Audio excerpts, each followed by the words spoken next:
বন্ধুরা আমি খেতে বসলাম। আর একটু ছেলের স্কুলে গেছিলাম বই আনতে, বই দিল আজকে নতুন ক্লাসে ওঠা। তোমাদের দাদা গেছে, আমি গেছি, তো ওইদিকে হোটেলে খাওয়া দাওয়া করে এসেছি।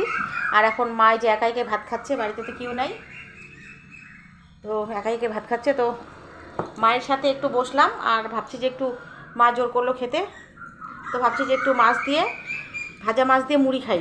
বাড়িতে আজকে ভাজা মাছ হয়েছে আর কালকে রাতে মাংস আছে, তো আমার জন্য মা মাংস রেখে দিলাম। মা নিজে শুধু 2 পিস নিয়েছে, বেশি খাবে না। তো এই যে দেখো, ভাজা মাছ দিয়ে মুড়ি, আর এটা হচ্ছে কোয়াশের ভাজা। তো মা খাচ্ছে, আমি খাচ্ছি, মা আমি মিলে খাচ্ছি। অনেকটা বেলা হয়ে গেছে কিন্তু, এখন বাজে 4টা।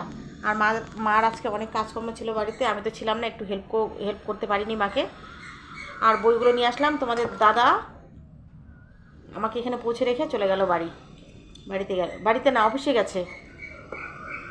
আর বোমবারা আজকে আসবে, দীঘা থেকে রওনা দিয়ে দিয়েছে। মোটামুটি রাত্রি 11:30 পৌনে 12টা হয়ে যাবে হয়তো, আস্তে আস্তে। তো এই যে এখানে দেখো, ছোট ছোট মাছ ভাজা, এই যে মাছের সাথে লঙ্কাটাকেও নিয়েছি, আর এখানে কোয়াশের ভাজা, মুড়ি, আর মা এখানে নিয়েছে যে মাংস, মাছ ভাজা। অল্প করে ভাত নিয়েছে, মার খাওয়ার উচিত নেই, তো অল্প করে ভাত নিয়েছে। এখানে ঘিমা শাকের ভাজা, এখানে মুসুর ডাল,